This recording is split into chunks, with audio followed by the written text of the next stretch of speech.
And we will have the recording and the slides available where the report is posted as well. And I'll put that in the chat when I finish talking. So I'll give a little bit of background and talk about the report some, and then I'll hand it over to Fritz to cover some of the first areas of solutions, and then I'll wrap us up at the end. But as we all know, the rapid growth of large loads, including from data centers, is challenging the electricity industry, and utilities across the country are projecting very significant growth. For example, in Texas, Oncor has more than 180 gigawatts of large load in its interconnection queue. And in Georgia, the Georgia Power has more than 15 gigawatts of large load that's committed to receiving service from the utility. And we're starting to see solutions to address these challenges evolve and emerge. And in order to help decision makers understand the landscape of all of these solutions, we created this report. And it's really a snapshot in time because things are changing so quickly in this space that it's very hard to have something that's up to date all of the time. But we wrapped up our research on this in late March, early April, and we tried to reflect all of the changes that were happening in time in the reports to the extent that we could. But it does also highlight that this is an area where we will all need to continue to remain engaged, and the solutions that are available today will not be perhaps the right solutions in a year or two. And so they'll continue to evolve and move forward. As I said, this report is already available at this link that's shown on the slide. The webinar slides and the recording will get posted early next week, and I will send an email out to everybody who registered for the webinar with the link and letting you know that the recording's up and available. So when we were organizing this report, we took a step back and took a really broad look at how large loads impact electricity functions. And it really goes across many different aspects of it: planning, investment, interconnection, operations, markets, cost allocation, rate making. And so we tried to identify solutions across all of these different functions, and we organized the report in that way. And we came up with more than 40 different solutions, and we grouped them into these 5 main solution areas, which are forecasting, interconnection, procurement, markets and operation, and cost allocation and rate making. And today we're going to focus on 4 of the solution areas and talk about examples of solutions that we include in the report. There's many more beyond what we'll be sharing here, so check out the report for additional information. As I said, this is really intended to be a roadmap for decision makers and utilities and ISO RTOs to understand what is happening in this space today and what opportunities there are that they could incorporate into their current planning structures. And not all of the solutions are mutually exclusive, but some of them are. We tried to identify solutions that are available today to most policymakers and to utilities, but not all of them are. And some of them are a little bit more longer term, but to the extent that we could, we provided examples of all of the solutions where we're seeing these happen already across the country. So we tried to make it pretty tangible and practical. So today, Fritz is going to talk about forecasting, and he's going to focus on large load forecasting adjustments. And then he'll talk about interconnection, both the process solutions, fast tracks and flexibility, co-location, non-firm transmission service. And then he'll give a high-level overview of utility procurement and talk about operating reserves as the solution for markets and operations. And then after that, I'll talk about cost allocation and rate making, and I'll talk about all 3 solution areas that we identified there. I'll wrap up with some resources from the lab that we think are helpful, and then we'll have time for Q&A at the end of the session. So I will hand it over to Fritz now. Great, thanks, Natalie. Okay, so let's start with load forecasting. In the report, we've got 2 categories of load forecasting solutions. We've got load forecasting approaches. We've got load forecast coordination. Load forecasting approaches is more about how to forecast large load. So for approaches, we've got 6 solutions in the report that cover everything from process to methods. In the interest of time, I'm not going to go through these. I'll let you read through them. Load forecast coordination is more about organizational coordination, in particular between the utilities that are generating large load forecasts and the RTOs that are using them. For load forecasting coordination, we've got three solutions in the report focused on connections between RTOs, ISOs, and utilities, state involvement in regional forecasting, and data sharing and methodological exchange. All of this probably sounds a little bit abstract, so I wanted to walk through an example to make it more concrete. Next slide, please. Before we get to the example, let's step back and think about which organizations are doing the large load forecasting and how the forecasts are being used. Large load forecasting is not like forecasting for smaller loads. Traditionally, the way that utilities have incorporated large industrial loads into their load forecast is by adding them as a separate adjustment. So for instance, if you got 3,000 megawatt peak demand forecast by 2028, and you get a 500 megawatt request from an aluminum smelter that expects to be online by 2028, maybe you just add that 500 megawatts to your 3,000 megawatt forecast and revise your year 2028 load forecast up to 3,500 megawatts. As we'll see in a second, it's not quite that easy, but hopefully this makes it clear that a lot of the information that's used in large load forecast will be coming from the load interconnection process. In most cases, large load interconnection processes are overseen by investor-owned utilities, public utilities, and or cooperative utilities, meaning that it's these utilities that are mostly doing large load forecasts, even when the load forecast is also being used in an RTO or an ISO load forecast. So there's those two boxes at the center of the figure here. Represent this. The utility does the large load forecast and passes that forecast on to an RTO ISO. So we'll see in a second, there may be some back and forth between the utility and the RTO ISO on the large load forecast, since the arrows in both directions here. There are four main uses of that large load forecast. First is an input in local transmission planning. So the transmission utility that interconnects the large load will use that forecast or the interconnection request to determine whether it will need to build out its local transmission system to reliably serve that load. Second use is as an input in regional transmission planning. That's often done by RTOs, ISOs. In regional transmission planning, you plug your forecasted loads and your generators into a transmission model and see if anything breaks. And if so, you maybe build out new transmission to mitigate any problems.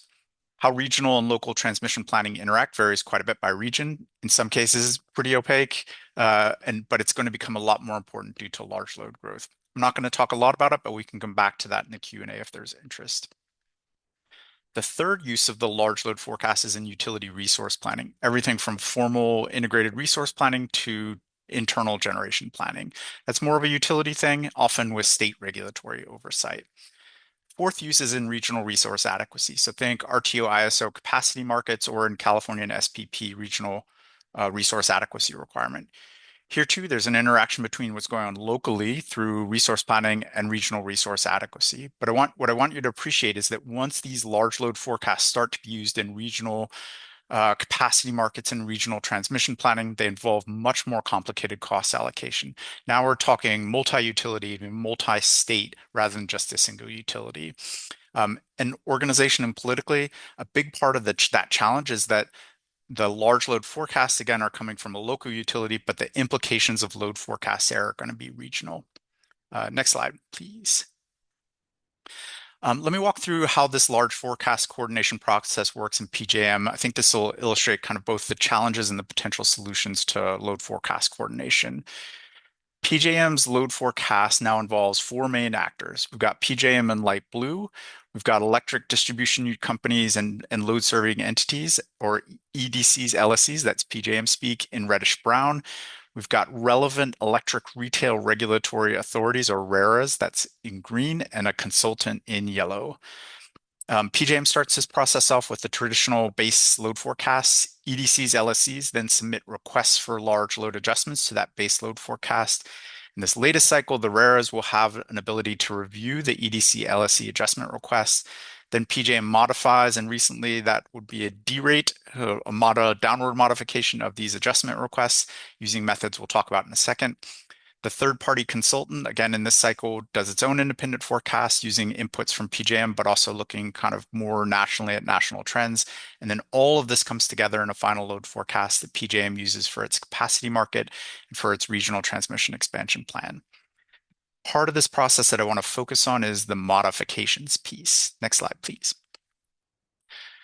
So at least right now, modification is the process of going from a very large load forecast to something much smaller based on kind of an assessment of how certain we are about interconnection requests or broader trends turning into actual load.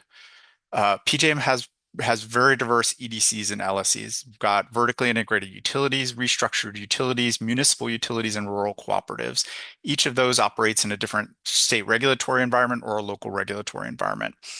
At some point, PJM realized that EDCs and LSCs were using very different approaches to including large loads in their adjustment requests to PJM. Some were assuming that most or all load interconnection requests would come online, whereas others were assuming that even some projects with long-term contracts would eventually withdraw their projects. Some were assuming that large loads would operate at their requested capacity. Others were assuming that they would operate only at a fraction of that capacity. Some were assuming that large loads would operate at full capacity on their requested in-service date, whereas others were assuming that projects would ramp up over time. So what PJM has been trying to do is to standardize some of these assumptions in three key areas. Probability factors are the probability that an interconnection request will come online. Utilization factors, which is the ratio between the amount of capacity that a large load requests an interconnection and what it actually consumes. And ramp rates, which are the number of months or years it takes large load projects to reach their full operating capacity. So in PJM, LSCs, EDCs, and LSCs have to be clear about and justify what their assumptions are for each of these three areas. For the first area, for probability factors, EDCs, LSCs have to demonstrate that customers have some form of financial commitment to be included in PJM's firm load forecast for the next 3 years. If they do, PJM effectively gives them a probability factor of 100%. For large load requests that do not have a financial commitment, PJM requires that EDCs either use and justify their own probability factors, for instance, based on historical data, or accept PJM's probability factor of 50%. Same with utilization rates and ramp rates. EDCs either have to use and justify their own factors or accept PJM's default factors. There's a fourth factor that PJM is not including but may want to think about, and that's a delay factor. So on average, how many months are projects being delayed by? I believe in ERCOT right now, that's about 18 months. So this adjustment request system is still a work in progress, but it illustrates one approach for how to get more consistency and ideally more accuracy in regional large load forecasts. Next slide, please. So this figure shows PJM's large load forecast adjustments since 2009 when PJM started to implement this adjustment process. The starting point for each of these forecasts will be the forecast year, and the forecast will either be for 15 or more recently 20 years. So each of these lines is a separate forecast. And as you can see from this kind of insert here, before 2022, these large load forecasts were pretty small, sort of on the maximum on the order of less than a gigawatt. In 2022, they started to tick up a bit, and since each year since then, they've gotten a lot bigger. So for the 2026 load forecast, the adjustment is around 40 gigawatts by 2030 and 85 gigawatts by 2040. And again, this is just the large load adjustment. PJM is around, I think, normally around 150 gigawatt system this year, probably around 100, over 160. But even in a system of PJM size, these numbers are huge. They're transformative. Next slide, please. So clearly, there's a lot of uncertainty in these large load forecasts. So what do we do? In the report, we highlight how PJM and other regions are trying to adapt their large load forecasting processes to manage uncertainty. There's a lot of questions, both some that have been addressed and some that are still kind of outstanding. These questions include issues around things like what's the right milestone to include a large load in a forecast that you use for resource adequacy or transmission planning? Should it have a financial commitment attached to it? Should that financial commitment be an actual commitment where the customer's actually paid something, or should it just be a contractual commitment? It also includes things like the D rate, issues around the D rate parameters that we just talked about.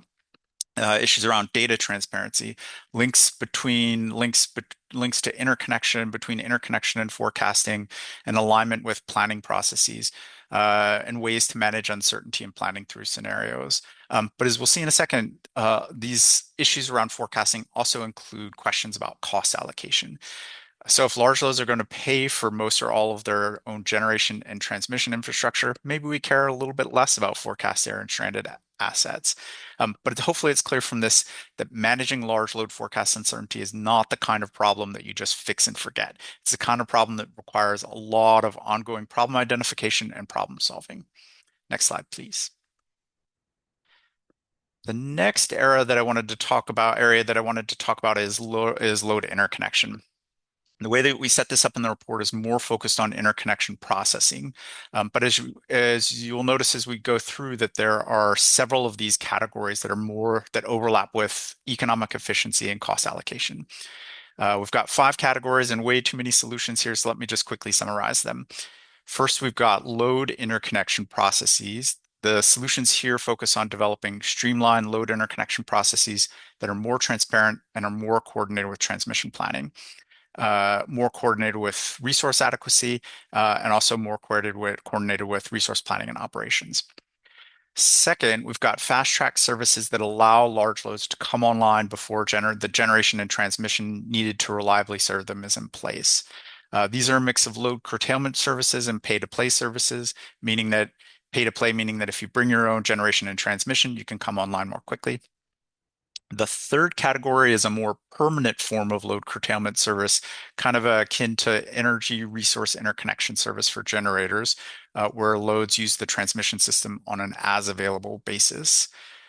Fourth is flexible interconnection for the distribution system. There are some large loads that are connecting to the distribution system. We kept this separate for clarity, but it shares a lot in common with other curtailment services. And then the last is the option to build. Option to build is usually often interpreted as being able to allowing the customer to build transmission and distribution facilities up to the point where the load connects to the distribution or transmission system. But there are some different interpretations of what that means that we talk about in the report.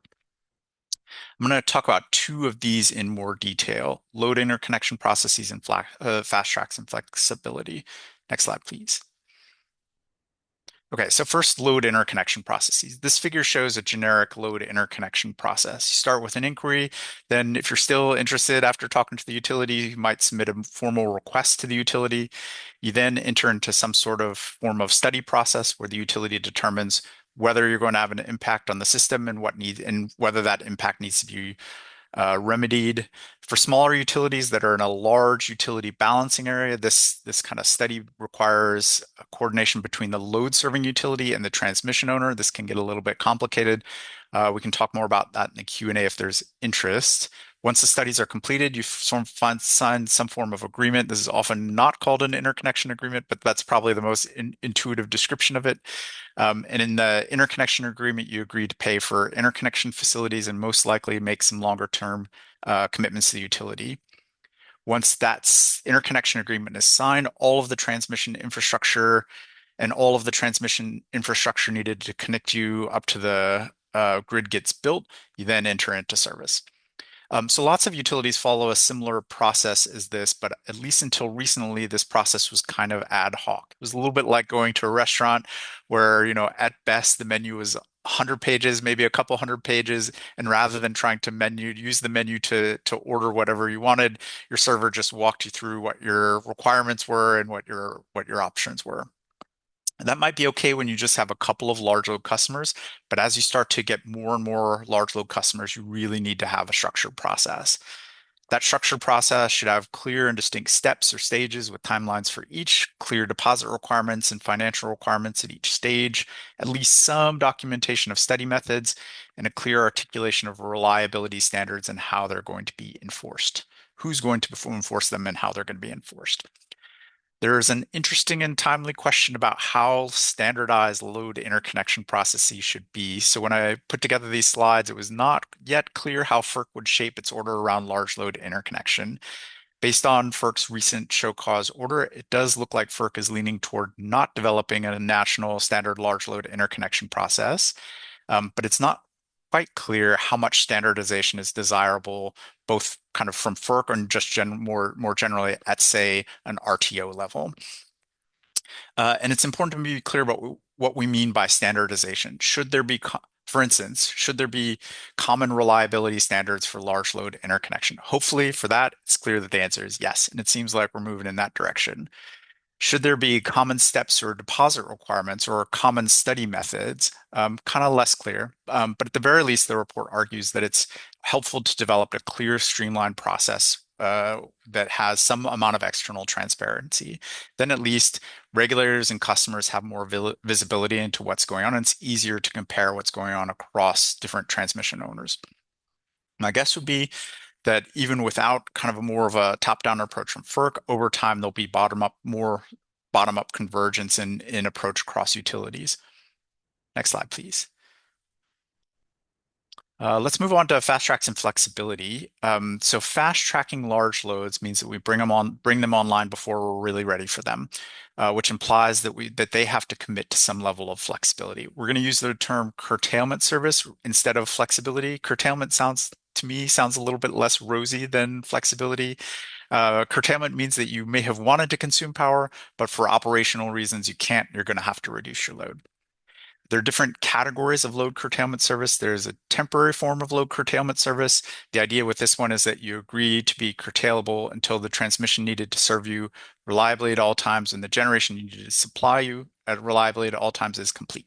If there's an issue during that time period, the system operator sends you a curtailment order and you reduce load. SPP's newly approved conditional high impact loads, large load service, or CHILS, is an example of that. That one's a little bit more straightforward. There are also potentially more permanent forms of load curtailment service that take us more into the realm of the theoretical. So in theory, there could be a load analog of surplus interconnection service for generators. For loads, that would mean that you could add more load behind a point of interconnection without increasing total peak consumption, and potentially with limited interconnection study and with no incremental transmission costs. It's not entirely clear that you couldn't do this already. Even more theoretical, though, you could have a permanent curtailment service where the load responds to real-time operating conditions. We go into a little bit of detail about how this might work in the report. But it's important to realize that all of these options are a very significant departure from how loads have been traditionally treated in interconnection processes. Traditionally, loads are network customers. You build out generation and transmission to serve them, and you don't curtail them, except through demand response or in emergency situations. And it's important to emphasize that what we're talking about here is very different from demand response. For demand response, you would still include the load in a load forecast, a 50-50 load forecast that you would use in transmission planning and resource adequacy. But for permanent load curtailment service, you wouldn't. There's some really interesting and challenging questions about how something like this would work. Who's got regulatory jurisdiction? How should these kinds of loads be studied in interconnection? How much should they pay for transmission? And what should their resource adequacy obligations be? If you agree to be curtailed, in theory, you should get a lower transmission rate and have limited to no resource adequacy obligations. But that's kind of new territory. The traditional paradigm is that load is fixed and we build out generation to serve it. Next slide, please. Generation pairing makes this load interconnection question a lot more complicated. In the report, we refer to when loads and generation are physically or are economically connected as generator pairing rather than co-location, because you could have these situations in which load and generation are co-located, but they still influence things like interconnection studies, resource adequacy obligations, and transmission needs and costs. We talk about 4 possible load and generator configurations in the report. We've got behind the meter generation, behind the meter load. We've got when load and generators share the same point of interconnection. We've got load and generation in the same electrical area. And then lastly, we've got when load and generation are in the same resource adequacy deliverability zones. These are kind of mirroring the categories that SPP has been using in a lot of their recent proceedings. These different options have different implications for everything from interconnection studies to regulatory jurisdiction. So for instance, if a data center has load and generation behind the same point of interconnection? Should those be treated separately as kind of separate load and separate generation, or should they be treated as together as a net value? Kind of depends. We can talk about more of that more in the Q&A if there's interest. Next slide, please. SPP now has multiple fast track services for large loads and provides a useful reference point for how these services might work. I don't think they've figured SPP has figured all of this out yet, but SPP is a good reference point for starting to think about how this might work. But another example to be aware of is in PJM. So in December last year, FERC directed PJM to offer non-firm transmission service for co-located large loads and generation. The FERC show cause order also has some language about this, and it's probably most likely going to extend this requirement to all RTOs and ISOs, so it's worth thinking about. What does non-firm transmission service mean? PJM's initial proposal had a temporary and a permanent non-firm service. Both of these would be load curtailment services, load and generator curtailment services. The load and generation meaning that the load and generation uses the transmission system on an as available basis. And if the system is not available, PJM curtails the load and the generation. Load curtailment would come before pre-emergency demand response resources. So again, this type of non-firm transmission service is less firm than demand response load. The initial PJM proposal for non-transmission service doesn't appear to have gone over very well, and so this idea is still a work in progress. But it's worth following how this type of non-firm transmission service evolves. It raises lots of interesting and very foundational questions about electricity service. Next slide, please. We have solutions related to utility procurement in the report focused on what's often referred to as proactive investment and allowing more flexibility in resource procurement. These also raise some challenging regulatory questions that we discussed in the report. I'm not going to go into detail here, and we'll address some of these issues in the final section on cost allocation. Next slide, please.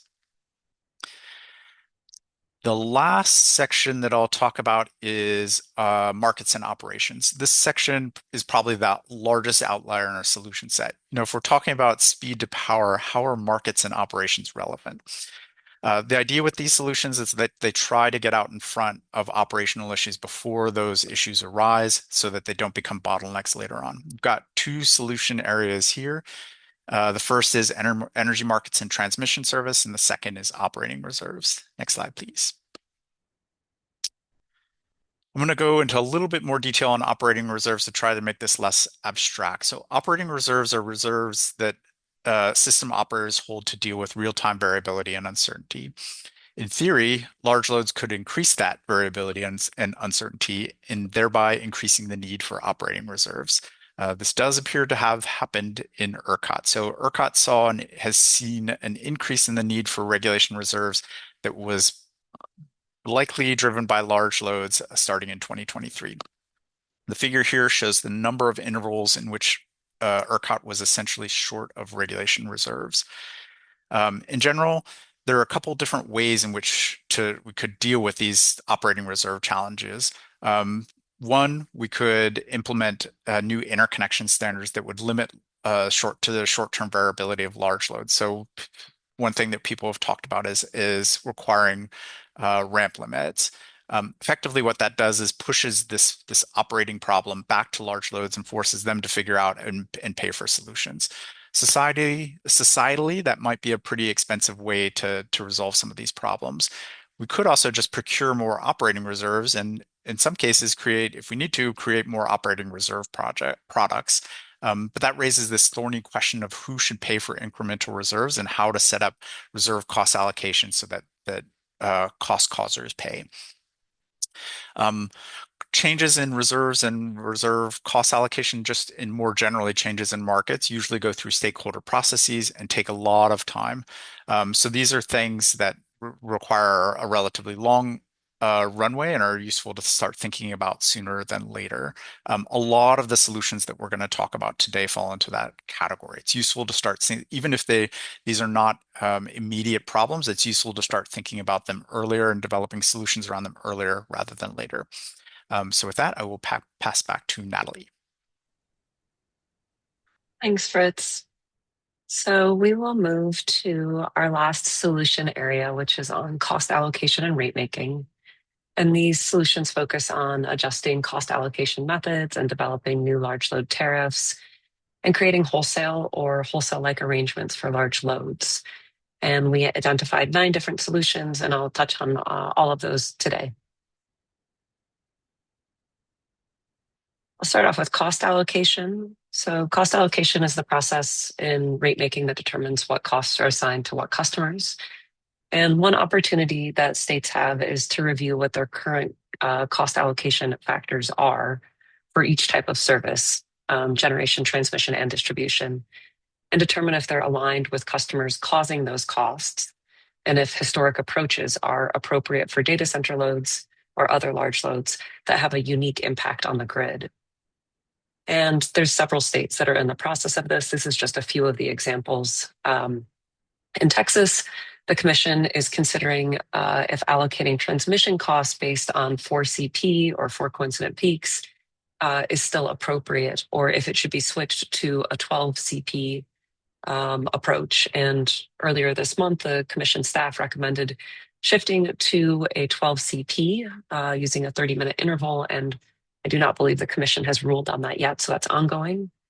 In Virginia, the State Corporation Commission, the state regulator, ordered Dominion to consider alternatives to its methodology for allocating generation costs and to include class cost of service studies in its next rate case, which is in, I believe, next year.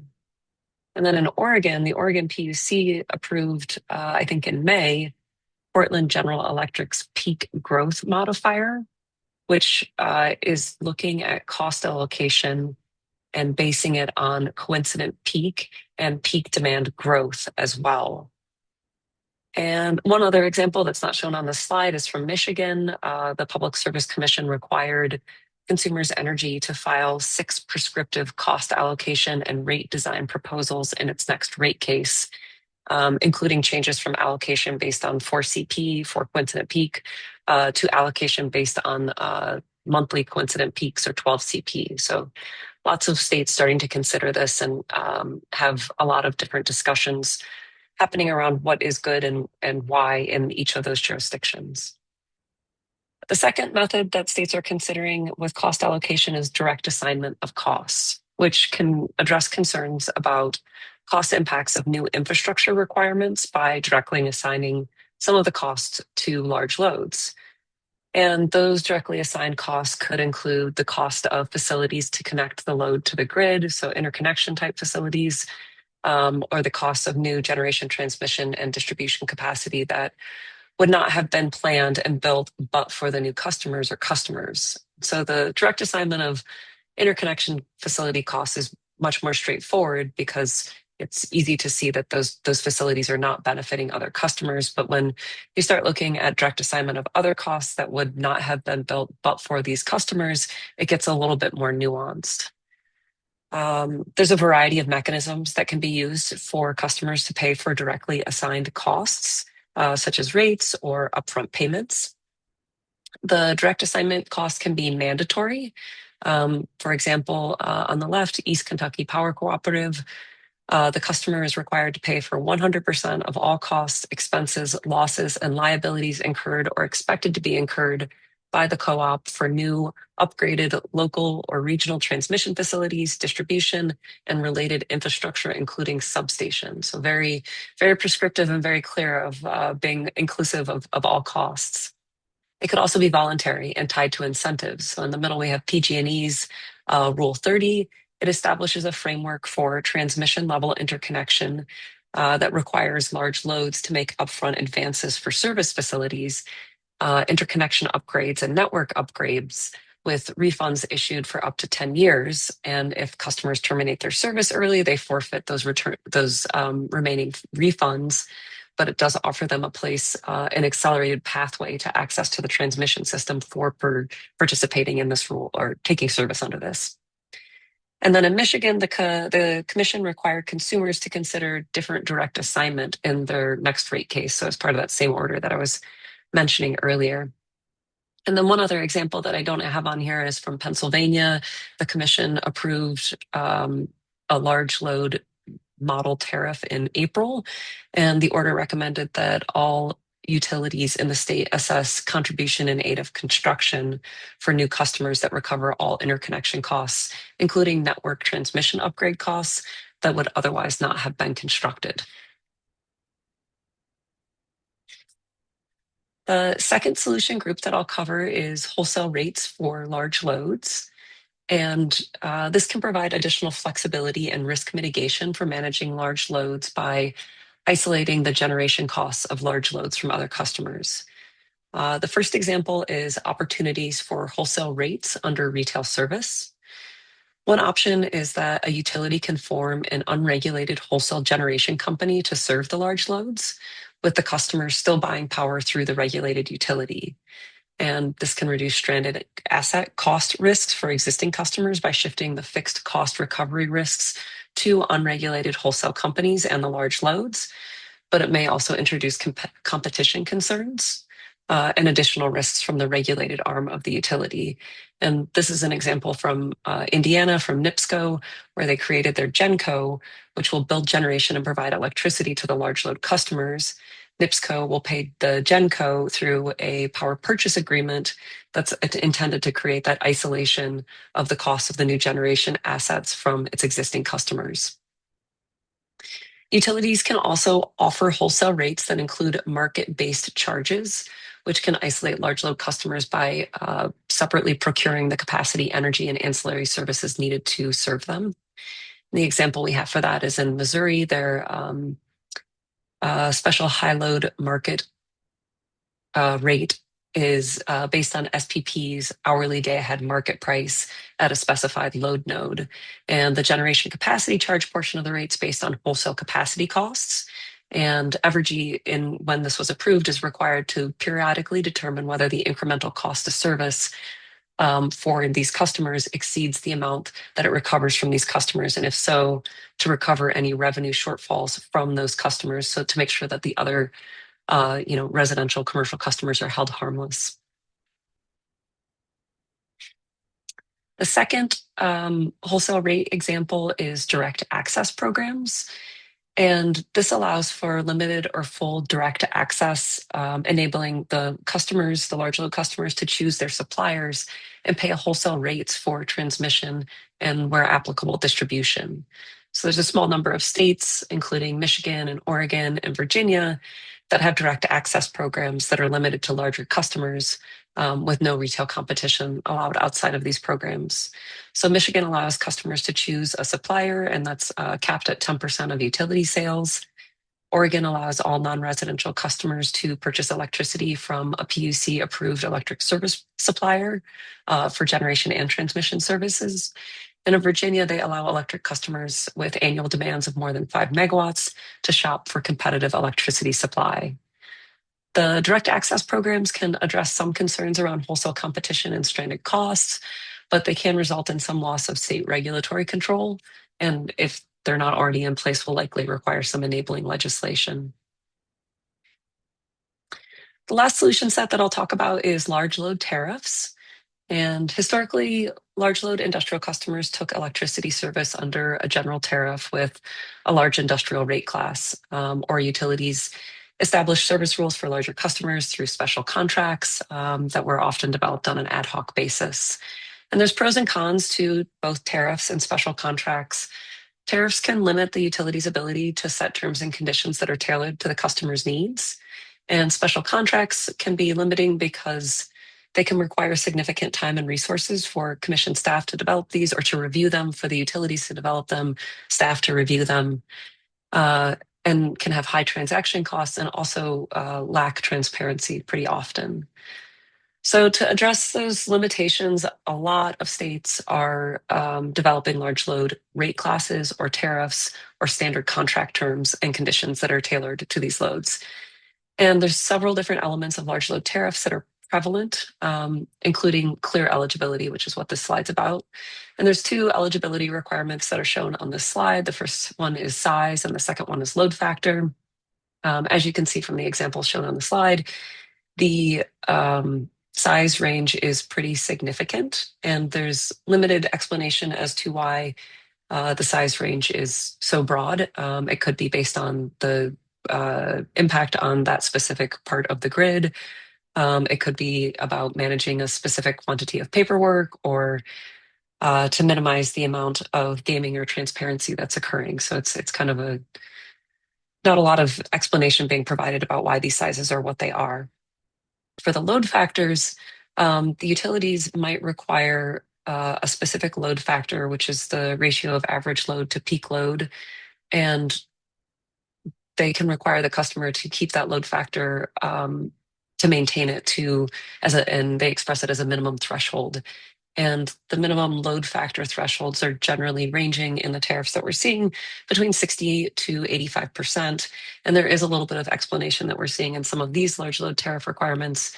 For example, Dominion, which is shown up on the slide, they have a 75% minimum load factor requirement, and they indicated in their filing that this is intended to differentiate large customers with above average load factors and enable more transparent and targeted rate design. And similarly, Florida Power and Light, they're also shown on this slide. They have a large load contract service rate that has an 85% minimum load factor requirement, which they stated is a necessary threshold to achieve downward rate pressure and system benefits. The second element of tariffs is standard rates. So there's a handful of the large load tariffs that have standard rates, and this can really increase transparency and potentially accelerate the interconnection process by making it clear upfront what costs the large load customers are going to be exposed to.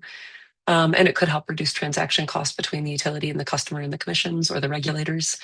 Um, Utilities have taken a variety of approaches to rate design for the large loads with different emphasis on demand and energy and customer charges and a range of approaches on time differentiated and volumetrically differentiated pricing.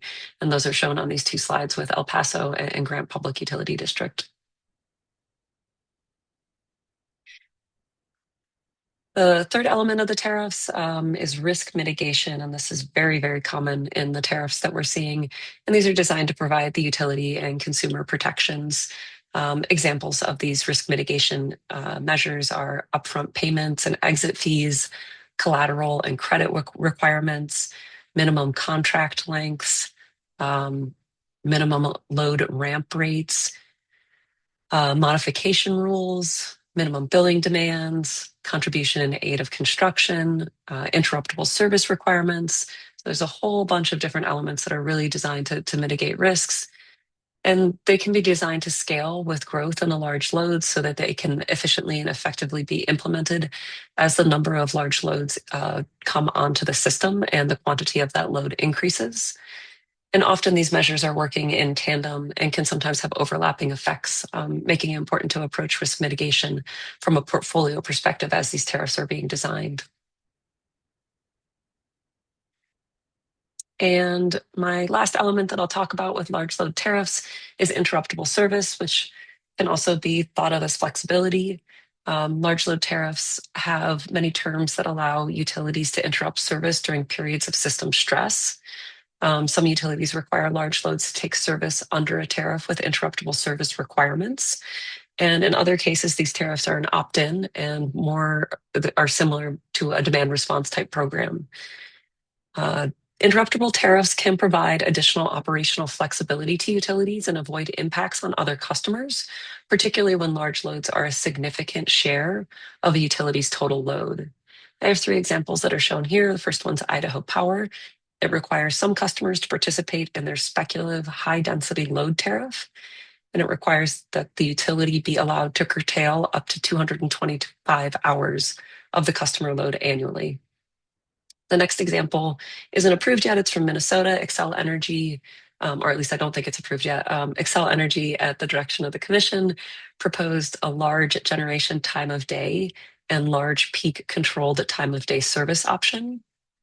And then in Pennsylvania, again, the commission adopted a model large load tariff, and in their tariff rules or in the model tariff, it includes provisions for offering customers interruptible service, including that utilities can offer it and they can have penalties for noncompliance. and also that customers with on-site generation can be offered lower minimum demand charges at the utility's discretion. I have a couple more slides on resources that I'll go through pretty quickly. Just wanted to make sure that people were aware of all of the content that we have available to use as you're thinking through challenges and opportunities with large loads. This first one is a large load literature review. We do an update to this about every month. There's a 2025 one that we finished in December of 2025. It has more than 90 different reports that are summarized in it and categorized into these 12 different themes. In 2026, we have one that comes out again about every month. I think the last one we did was in May, and so we should have one coming out this month in July. We have a couple of different categories than what we did in 2025. We have one on rate impacts, for example. So it's worth checking out. You can skim through it. There's little summaries of the different reports that we're including in it. This just serves as a place to start looking for answers. I talked about large load tariffs quite a bit in this presentation. We have a forthcoming report that is an update to a large load tariff report we did in January of 2025. We're hoping that that will come out in the very near future. And in that report, we organized it to look at elements of large load tariffs that are emerging, ones that have been established, ones that seem to be becoming less popular, and understanding the frequency of these different conditions that are being considered and how popular they are. Another very rich resource is the Energy Systems Integration Group Large Load Task Force. This is a partially DOE funded task force that has many reports that are coming out. There's a couple more that are going to be coming out this month on a variety of different issues on large loads. So it's definitely worth checking that out and seeing if there's resources there that are useful for you. And then I think this is my almost last slide before we go to questions. We have a project called Voices of Experience. Some of you may have participated in some of our phone calls. We had about 13 different phone calls that were focused on different types of stakeholders involved in data center development and operations and maintenance and providing electricity to them. And in a couple of months, we will have a draft report that we will send over to the Department of Energy that will summarize all of those experiences that we heard from those phone calls. So if you're interested, you can click on that link and it'll take you to the landing page and it will let you know when the report's coming out as well. So to wrap things up, as Fritz and I have been saying, the solutions are emerging really rapidly in this space and they're evolving very quickly. And it's going to be important to continue to track them and to follow along and see how things change and understand what could be useful to you in your jurisdiction.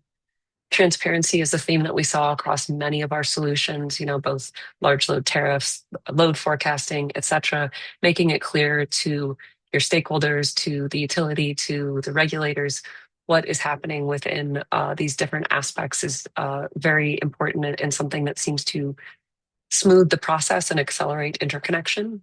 There's room for creative solutions to resolve challenges to serving large loads.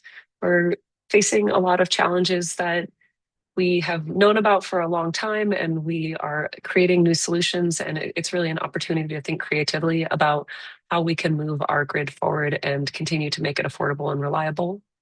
And then finally, as we've said, these solutions are going to need to be revised and adapted. We're going to test them out, see how it goes, maybe come back and make some changes, maybe completely change something. It's evolving as we learn. There's many of us that are flying this plane and trying to put it together simultaneously. So it's a very exciting space to be in. With that, I'm going to stop sharing and open it up to questions. I haven't been able to look at the chat to see if there's anything in there, but I will do so now. Oh, and we have some Q&A. Fritz, I don't know if you can see the Q&A, but this first one's about, does PJM publish the delay, utilization, et cetera factors? I'm not certain if you know that one off the top of your head. I do not believe so. Okay. Utilization factors, I do not believe so. I do not believe that PJM currently has the data yet to publish actual factors.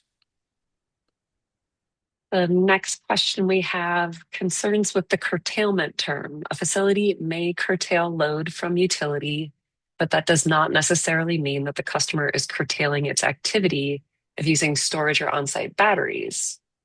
Yeah, that's totally fair. I think that curtailment is from the grid's perspective, though. If load is dropped from the grid's perspective, I think it is generally, that's not true. In some situations, it's being considered curtailment. In some situations, it's not. Fritz, I don't know if you have anything to add to that. Right, this is a really interesting perspective. I think the what's making this more challenging is that when you add generation and storage, all from a system operator perspective, all you can see is the net injection or net withdrawal from the transmission system. And in reality, that's all you really care about. But to kind of make this work upstream from an interconnection study process, you need to know what the customer is signing up for. And so from, if you're operating um, on a day ahead time period and you're thinking, well, I'm going to consume 100 megawatts from the transmission system tomorrow, and my maximum is going to be whatever I signed up for, and that's my maximum as I signed up for in interconnection. But then in real time, it turns out that you can't withdraw that amount from the grid, but you can withdraw it from your own kind of your own storage or your own generation the key with this, I think, is to make sure that whatever is happening in with the system operator interconnection studies and the system operator's operations down into the point in which into real-time operations is consistent with what's happening on kind of internally in your facility. Um, so from the system operator perspective, I agree with Natalie. It is kind of a form of curtailment, but from your perspective, you're not curtailing at all. And the key is to how to make that coordination and how to make that work. Thanks, Fritz. I see Joe Palladino is here. Hi, Joe. I hope retirement's going well. Sorry, I hope that the sound quality improved over time. I did not notice that it was bad, so just thought I would say hello. Okay, on to more questions. How does ISO programming like SPP chills differ from a utility flexible interconnection program like PG&E Flex Connect? Um, Fritz, do you have an answer to this off the top of your head? I need to think about it. So I think what's different is that in a Flex Connect, like traditional demand response type of program, you sign up for a certain number of calls per year to reduce your load if there's something going on the transmission system. But in a SPP chills type of situation, what you're signing up for is anytime SPP needs you to reduce your load, you're going to have to reduce your load. So in some ways it's more it's not it's un I'm not sure how their SVP is planning to do this, but in some ways it could be unlimited. And that's what makes it a little bit more challenging. And that's why, if you're permanently signing up for unlimited curtailment, you probably shouldn't go in the load forecast. Whereas if you're signing up for demand response, you should. Thanks, Fritz. Let's see. Are current large load tariffs mostly being brought up by LSEs and utilities, or are the ISOs also guiding the conversations?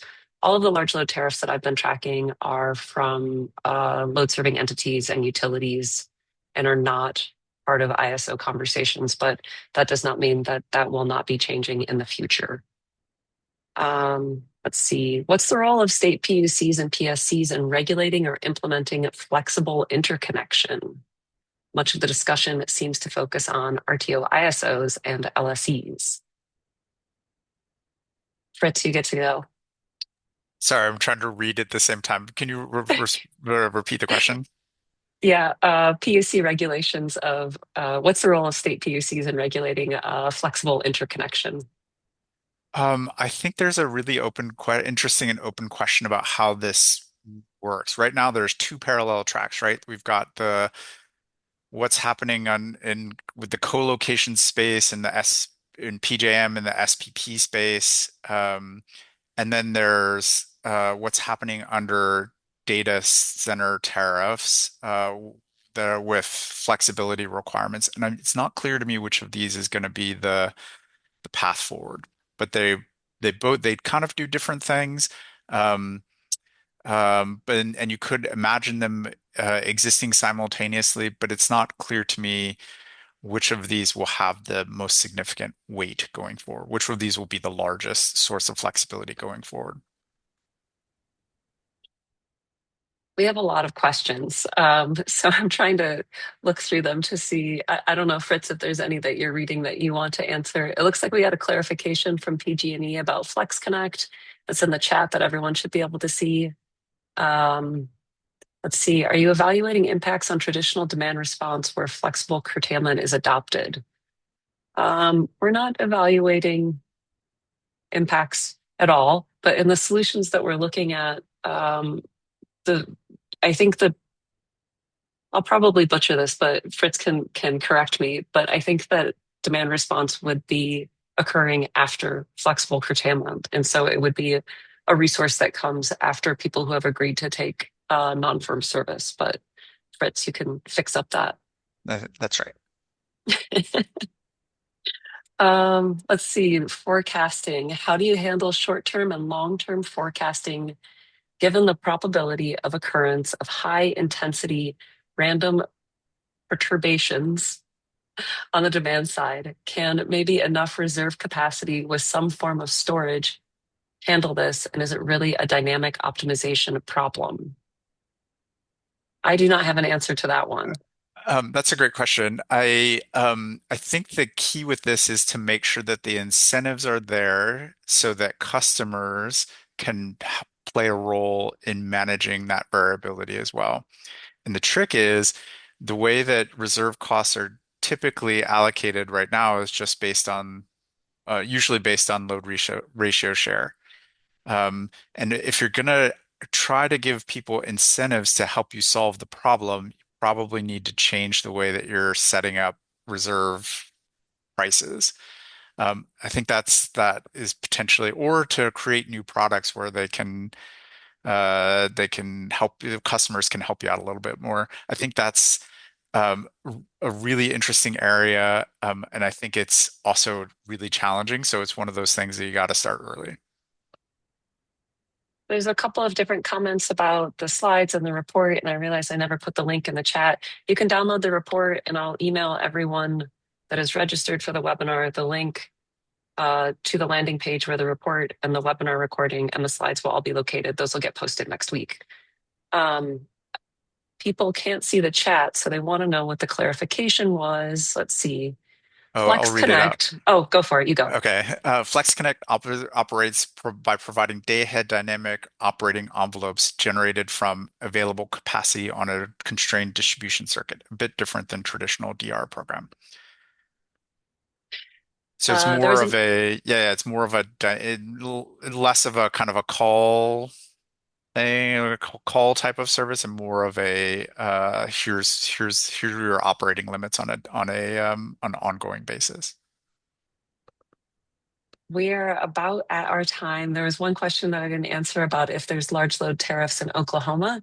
There's a really great resource that SEPA puts out that is the Delta database. It's publicly available for free. You can look at all of the large load tariffs in the country, so you can go check out and see if there's one from Oklahoma there.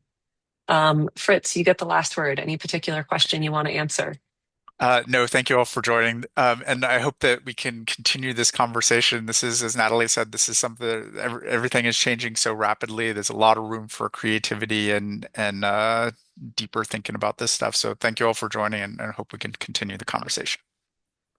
Yes, and if you have additional questions or thoughts or feedback, feel free to shoot me an email. And again, I will send out all of the report webinar slides will all come to all of you, so you'll be able to check it out and click on the links. Thank you all for joining, and thanks for the opportunity to share our research. Have a great day.